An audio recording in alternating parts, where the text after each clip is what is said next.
오늘 이 자리에 함께 하신 모든 분들과 영상으로 예배에 참여하시는 분들을 축복합니다. 잠시 옆에 계신 분들에게 이렇게 인사 나눠보실까요? 하나님이 오늘도 당신을 기다리고 계십니다. 하나님은 오늘도 당신을 기다리고 계십니다. 이 자리에 오신 여러분들을 누구보다 기뻐하시는 분, 바로 우리 하나님이십니다. 세상은 여전히 바쁘고 시끄럽습니다. 지금 이 순간만큼은 우리 함께 마음에 있는 짐들을 주님께 다 내려놓으셨으면 좋겠습니다. 오늘 이 시간 그 기다림이 얼마나 오래되고 얼마나 깊은 것인지 함께 들여다보길 원하는데요. 우리 하나님께서 우리를 위해서 항상 기다려주시고 계시는데 그 하나님의 마음을 잠시 헤아려보는 시간 가지겠습니다. 서귀포의 3월, 이 3월을 한번 묵상을 해봤는데요.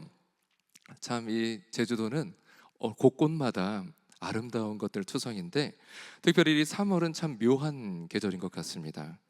한라산 위쪽에는 아직도 잔설이 남아 있습니다. 제가 다 녹았을까봐 그 한라산 CCTV 다시 한번 봤는데요. 아직 눈이 다 안 녹았더라고요. 자, 그리고 그 지금 우리 들판에는 어떻습니까? 길가에도 유채꽃이 노랗게 피어납니다. 겨울도 아니고 봄도 아닌 끝난 것과 시작된 것이 뒤섞여 있는 그 경계의 시간을 우리가 보내고 있습니다. 그렇게 우리는 지금 사이의 시간을 살아가고 있는데요. 이 성경의 세계관으로 보면 심판은 이미 선포되었습니다. 그리고 또한 구원의 완성은 아직 오지 않은 그 사이, 이 사이가 존재하는 이유는 무엇일까? 심판이 이미 시작됐고 또 구원의 완성을 기다리고 있는 이 시대를 살아가고 있는 우리들, 이 사이의 시간, 이것은 과연 무슨 의미일까? 이를 한번 생각해 보았는데요. 베드로후서 3장 9절 말씀입니다. 함께 읽어보실까요? 주께서는 너희를 대하여 오래 참으사 아무도 멸망하지 아니하고 다 회개하기에 이르기를 원하시느니라. 아멘. 오래 참으심, 하나님의 오래 참으심, 그것이 바로 이 사이의 시간이 존재하는 이유라고 볼 수 있습니다. 그러나 이 말이 진정한 무게를 갖기 위해서는요, 그 하나님의 참으심이 얼마나 오래된 것인가, 이 하나님께서 얼마나 오랫동안 우리를 위해서 참아주셨는가, 그것을 살펴봐야만 합니다. 이것을 위해서 오늘 창세기 5장 말씀, 특별히 한 사람의 이야기를 주목하고자 하는데요. 창세기 5장 말씀, 이 말씀을 처음 읽는 분들이 봤을 때는 좀 뭔가 지루하게 느껴질 수도 있어요. 왜냐하면 아무개는 몇 세에 누구를 낳고 몇 년을 더 살다 죽었더라, 이 패턴이 10번이 반복이 됩니다. 그저 단조로운 이 반복, 큰 의미가 없는 것처럼 여겨지기도 합니다. 그런데 이 단조로운 족보의 한가운데 전혀 어울리지 않는 숫자가 하나 던져집니다. 창세기 5장 27절 말씀입니다. 함께 읽어보시겠습니다. 무드셀라는 969세를 살고 죽었더라. 969년, 인류 역사상 가장 오래 산 사람의 수명을 증거하고 있습니다. 참 오래 살았어요. 조금만 더 살았으면 1000년을 살았을 수도 있는 것입니다. 성경은요, 이 숫자에 아무런 설명을 달고 있지 않습니다. 그 침묵은 그래서 마치 수수께끼와도 같아요. 왜 이렇게 오래 살았을까? 그가 오래 산 것은 과연 어떤 의미일까? 자, 이에 대한 해답을 우리가 찾아가 보자 하는데요. 이 해답을 그의 아버지 에녹에게서 한번 찾아보도록 하겠습니다. 창세기 5장 21절에서 22절까지 말씀입니다. 함께 읽겠습니다. 에녹은 무드셀라를 낳은 후 300년을 하나님과 동행하며, 여기 보면 무드셀라를 낳은 후 에녹이 그 아들을 품에 안는 그 순간 그의 삶 전체가 뒤바뀌는 사건이 발생했습니다. 신약의 유다서를 보면요, 에녹이 하나님의 심판을 예언한 선지자였다라고 증언을 해주고 있는데요. 유다서 1장 14절에서 15절 말씀 함께 읽어보시겠습니다. 시작. 아담의 7대 손 에녹이 이 사람들에 대하여도 예언하여 이르되 보라 주께서 그 수만의 거룩한 자와 함께 임하셨나니 이는 뭇사람을 심판하사 모든 경건하지 않은 자가 경건하지 않게 행한 모든 경건하지 않은 일과 또 경건하지 않은 죄인들이 주를 거슬러 한 모든 완악한 말로 말미암아 그들을 정죄하려 하심이라 하였느니라. 아멘. 에녹은요 아들의 얼굴을 바라보면서 다가올 심판의 무게를 느꼈을 것입니다. 그리고 아들의 이름을 이렇게 짓는데요, 바로 무두셀라라고 이름을 지었습니다. 히브리 학자들은요 이 이름을 그의 죽음이 그것을 보낼 것이다 라고 해석을 합니다. 이걸 다르게 해석하면은 이 아이가 죽는 날 심판이 온다라는 의미로 볼 수가 있습니다. 에녹은 아들의 이름 안에 바로 하나님의 경고를 새겨 놓은 것입니다. 이 아들이 죽는 날 바로 심판이 도래할 것이다. 무두셀라의 어린 시절을 한번 생각해 볼 수가 있을 것 같아요. 어린 무두셀라가 감기라도 걸려 고열이라도 난다라면은 온 집안이 아주 비상이었을 것 같아요. 여보, 무두셀라 지금 열이 나고 있습니다. 세상에 심판이 내려질 것 같으니까 제발 좀, 우리 죽을 것 같으니까 얘 좀 살려야 합니다 라면서 아주 난리가 났을 거예요. 집안이 좀 그렇잖아요. 우리 과거에도 정말 병으로 인해서 그 어린 나이에 죽음을 맞이한 아이들이 얼마나 많았습니까? 그 아픔을 겪고 계시는 분들도 여기 계실 텐데 그 아이를 바라보는 부모의 마음, 이 아이를 살리고자 하는 이 마음이 하나님의 심판이 올 것의 두려움도 담겨 있었을 것이다 라는 것이죠. 밥상에 앉아서는 아이에게 무두셀라야, 채소 좀 많이 먹고 너 건강해야 한단다 라고 말했겠죠. 이 아이는 절대 부모님 앞에서 싫어요 라고 말할 수도 없었을 것입니다. 왜냐하면 이 아이가 죽기라도 하면 세상에 심판이 내려질 것이기 때문입니다. 그렇게 무두셀라는 인류 역사상 가장 극진한 건강 관리를 받았을 것 같아요. 그런데 이 성경의 연대를 계산해 보면요, 우리는 전율을 느끼게 됩니다. 무두셀라가 187세에 라멕을 낳습니다. 라멕이 182세에 노아를 낳게 됩니다. 노아 600세가 됐을 때 홍수가 납니다. 187 더하기 182 더하기 600은 정확히 969입니다. 단 한 해 오차도 없어요. 969. 그의 969년은요 우연이 아니었던 겁니다. 무두셀라가 마지막 숨을 거두던 그 해에 하늘이 열렸고 홍수로 심판이 시작됐습니다. 그렇게 보면은 이 무두셀라는 걸어다니는 유예 기간이었던 거죠. 심판의 유예 기간, 하나님의 은혜의 증거기도 했습니다. 이 창세기 6장을 보면요 우리 하나님의 마음이 드러나는 것을 볼 수 있는데요, 창세기 6장 5절에서 6절 말씀 함께 읽겠습니다. 여호와께서 사람의 죄악이 세상에 가득함을 보시고 땅 위에 사람 지으셨음을 한탄하사 마음에 근심하시고, 한탄하셨습니다. 하나님께서 이 땅에 죄악이 가득 찬 것을 보면서 한탄하셨어요. 이것은 히브리어로 나함인데요, 이 본문에서는 이 나함을 이렇게 해석할 수 있을 거예요. 자식이 망가져가는 것을 보면서 가슴을 치며 통곡하는 이 부모의 마음, 이렇게 해석할 수 있는 거죠. 우리가 이 한탄하다라는 이 단어만 봤을 때는 하나님이 지으신 피조물을 보면서, 특히 인간의 죄악을 보면서 내가 괜히 이들을 창조했다라고 오해할 수도 있는데요, 하나님은 그렇게 바라보지 않으셨어요. 아버지의 마음으로, 죄악으로 결국에 끝을 맞이할 것이 보이는 죄악으로 가는 그 자녀를 바라보면서 가슴 찢어질 것 같이 애통하는 그 아버지의 마음으로서 바라보셨다라는 것입니다. 하나님은 사람을 만드신 것을 후회하지 않으셨습니다. 사람이 택한 악한 길 때문에 심판할 수밖에 없는 그 상황을 통곡하신 것입니다. 우리는 하나님의 진심을 성경 곳곳에서 볼 수가 있는데요, 에스겔 33장 11절에서 우리 하나님의 마음을 이렇게 볼 수 있습니다. 함께 읽어보실까요? 나는 악인의 죽는 것을 기뻐하지 아니하고 악인이 그의 길에서 돌이켜 사는 것을 기뻐하노라. 아멘. 우리 하나님 참 이상한 분이십니다. 저 같으면 100년이라는 기회를 줬는데 그래도 안 돌아와? 너 여기서 끝! 이라고 말했을 것 같아요. 그런데 하나님께서는요 200년을 또 더 기다리십니다. 그래서 이렇게 생각하셨겠죠. 혹시 모르잖아. 한 사람이라도 더 돌아올지 모르잖아. 또 200년이 지나도 소식이 없어도 그래도 혹시. 이것은요 우리 하나님이 능력이 없어서가 아닙니다.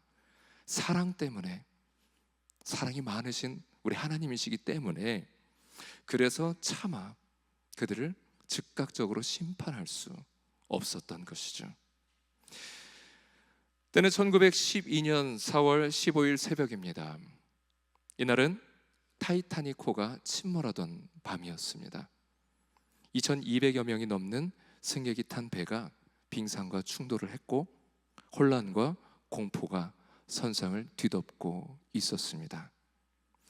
그런데 그 아수라장과도 같은 그곳에 악단장 월리스 하틀리와 7명의 단원들은요 구명정을 포기하고 그들은 갑판에 남아 악기를 들었습니다. 죽기로 결심을 한 거죠.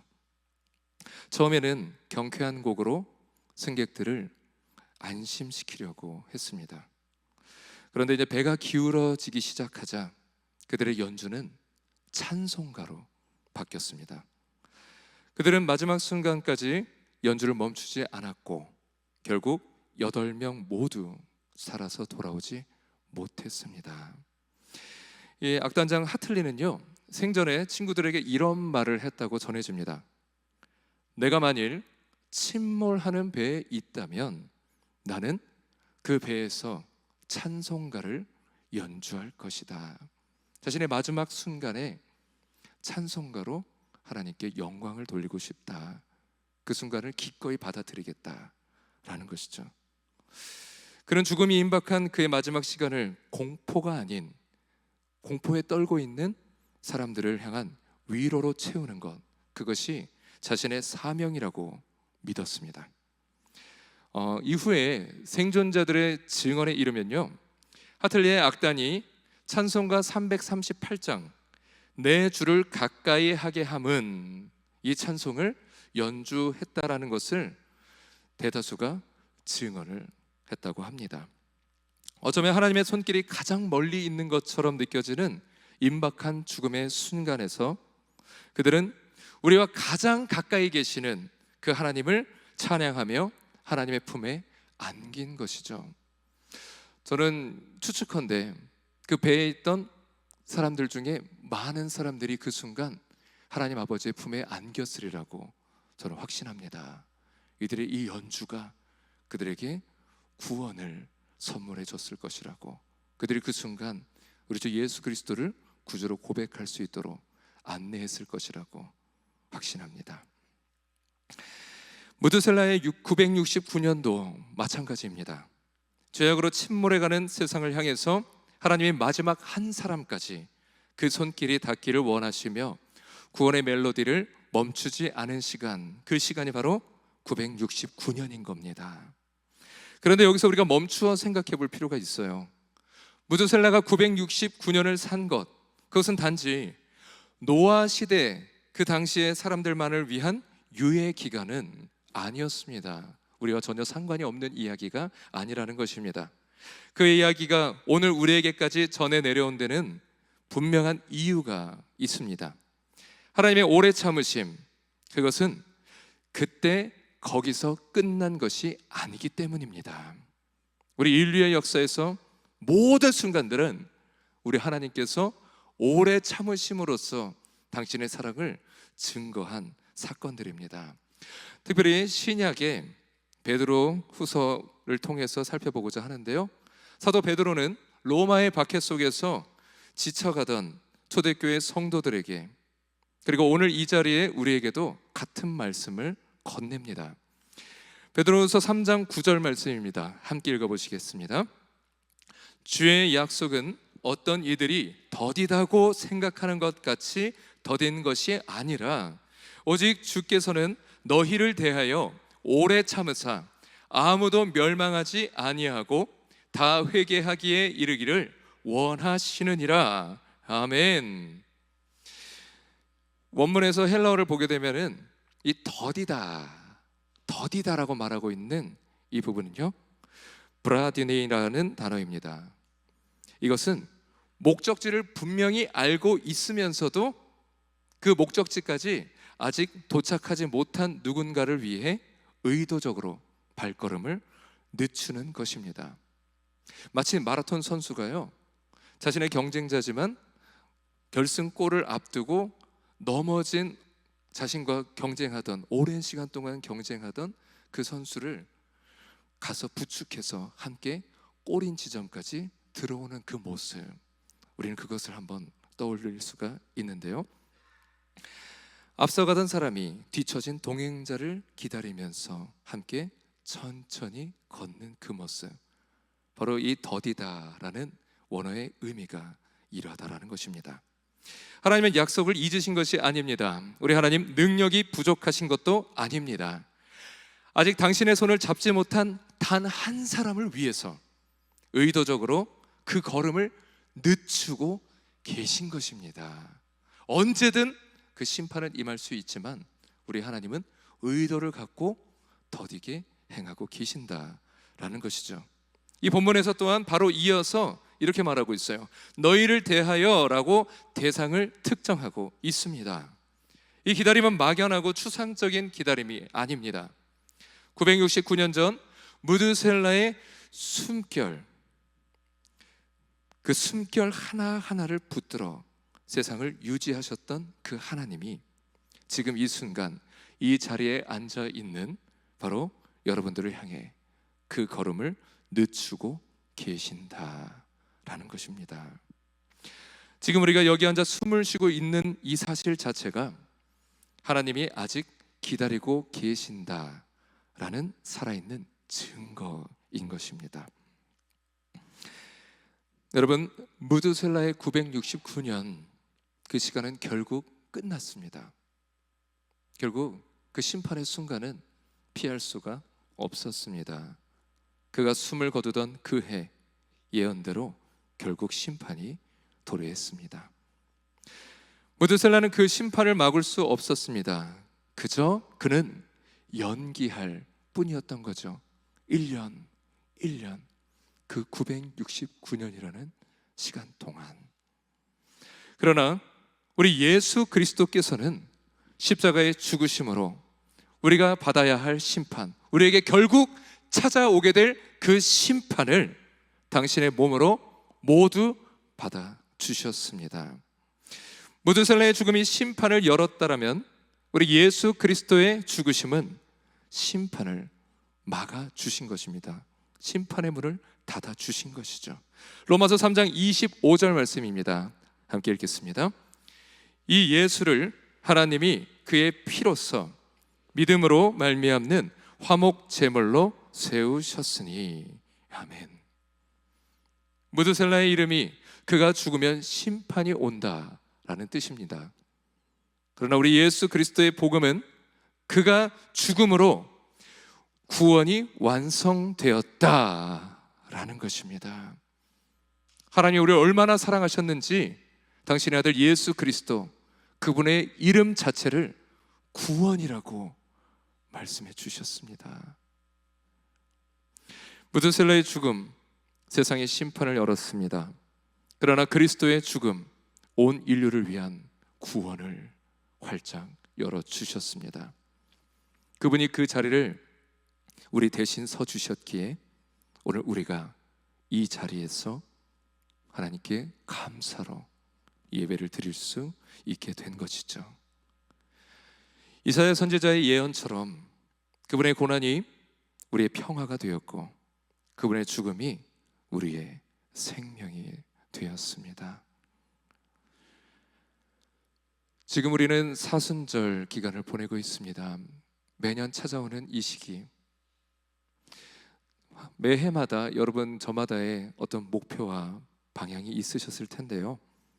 이 사순절, 예수님께서 십자가를 향해 걸어가신 그 길을 우리도 말씀을 묵상하며 함께 따라 걷고자 하는 이 시간입니다. 그분이 걸어가신 그 길이 무드셀라의 969년으로도 끝내지 못한 것을 끝내신 길이었습니다. 우리는 40일을 보내고 있지만 예수님께서는 그 짧은 시간에 그 969년으로도 끝낼 수 없었던 그 죄악의 무게를 모두 지고 그 상처 입은 몸으로 십자가를 향하셨습니다. 우리는 또한 그 고난의 길 끝에 그분의 부활이 있음을 알기에 오늘 이 시간은 우리 존재의 가장 깊은 곳을 돌아보도록 초대받은 거룩한 유예의 시간이 되는 것입니다. 사순절 기간, 그저 우리가 예수님을 닮아가기 원합니다. 삶의 한 절이라도 그분을 닮는 모습이 드러났으면 좋겠습니다 라는 우리의 마음이 있잖아요. 그러나 먼저 그것을 기억하셨으면 좋겠어요. 우리에게 언제라도 떨어질 그 심판을 유예하길 원하셔서, 그 심판이 거두어지길 원하셔서 기꺼이 그 모든 무게를 짊어지고 걸어가신 우리 주 예수 그리스도. 우리는 초대받은 이 거룩한 유예의 시간을 의미 있게 보낼 수 있는 이유가 여기에 있는 것이죠. 찰스 디킨스의 소설 크리스마스 캐럴에는요, 그 스크루지라는 노인이 등장을 합니다. 아마 이 이야기를 아시는 분들이 계실 텐데요. 그는 어떤 사람이었습니까?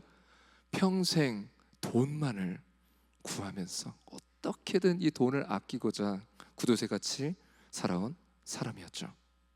직원에게는 박봉을 쥐어주고 가난한 이웃을 향해서 자선은 냉정하게 등을 돌렸습니다. 그러나 어느 크리스마스 밤이었습니다. 그에게 먼저 무거운 쇠사슬을 감고 나타난 옛 친구 말리의 유령이 이렇게 경고하죠. 스크루지요, 나처럼 되지 말라 라고 경고를 합니다. 이후 3명의 유령이 그를 찾아오죠. 첫 번째 유령은 따뜻한 과거의 기억을 떠올리게 합니다. 두 번째 유령은 그가 그동안 외면하면서 살아온 이웃들의 현재를 보여줍니다. 그리고 마지막 유령은 말없이 손가락 하나로 어느 묘비를 가리킵니다. 거기에는 스크루지, 그의 이름이 새겨져 있었습니다. 그런데 안타깝게도 그 묘비 앞에 아무도 슬퍼하지 않는 죽음이 자리하고 있었고, 오히려 그의 죽음을 반기며 그의 유품을 챙겨가는 사람들로 가득했습니다. 그렇게 스크루지는 그 묘비 앞에 무릎을 꿇고 절규를 합니다. 제발 아직 저에게 이것을 돌이킬 수 있는, 이것을 다시 바꿀 수 있는 시간을 저에게 허락해 주십시오. 그렇게 통곡하다가 스크루지는 눈을 떴습니다. 그 눈을 뜬 그 아침, 그날은 크리스마스 아침이었습니다. 다행히도 그는 아직 살아 있었습니다. 그가 맞이한 크리스마스 아침은 이제 당연하게 찾아오는 그런 날이 아니라 되돌려받은 기적 같은 날임을 알게 된 것입니다. 그 이후로 그가 달라지기 시작한 것이죠. 우리는 지금 스크루지가 통곡하며 간구했던 바로 그 시간 안에 서 있는 거예요. 스크루지가 통곡하면서 제발 바꿔 주십시오, 제발 이것을 돌이킬 수 있는 기회를 내게 허락해 주십시오 라고 부르짖던 그 공간 안에 우리가 서 있는 것입니다. 아직 바꿀 수 있는 시간, 아직 응답할 수 있는 시간이라는 거예요. 인간은 누구나 무언가를 붙들고 살아갑니다. 그것이 곧 그 사람의 중심이고 그 삶의 무게 중심인 것이죠. 어떤 이는 성공을 붙듭니다.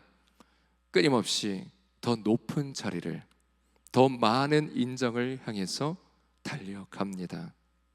자신이 1등이 되기 위해서라면 수단과 방법을 가리지 않죠. 또 어떤 이들은 관계를 붙듭니다. 자녀의 미래를, 배우자의 시선을, 또 타인의 평가를 삶의 닻으로 삼으면서 거기에 얽매인 채로 살아갑니다. 또 어떤 이들은 안전을 붙들고 살아가죠. 깨지지 않는 건강, 또 영원히 흔들리지 않는 재산, 무너지지 않을 것 같은 그런 평안한 일상의 그 질서를 꼭 쥐고 살아갑니다. 여러분, 이것들이 나쁜 것은 아니죠. 그러나 여기서 우리는 질문할 필요가 있는 겁니다. 여러분, 이 지점 안에 계실 때 이 질문을 꼭 함께 거기에 던지시기 바랍니다. 오늘 밤 그것이 만약에 여러분들의 손에서 강제로 떠나간다면 과연 여러분 안에 무엇이 남겠습니까? 여러분들이 가장 귀하게 여기는 그것이 여러분들의 손을 떠났을 때 여러분들께 지금 무엇이 남을까요? 인간의 비극은요, 대부분 영원하지 않은 것을 영원한 것처럼 붙들다가 그것이 떠나갈 때 함께 무너지는 데 있습니다. 스크루지가 묘비 앞에서 절규한 것은요, 그가 그의 재산을 빼앗겼기 때문에 절규한 것이 아닙니다. 평생 살아오면서 진정으로 중요한 것이 무엇인지도 모르고 그것도 붙들지 못한 채 살아갔다라는 것을 깨달았기 때문에 그 앞에 놓인 그 현실 앞에서 통곡한 것입니다.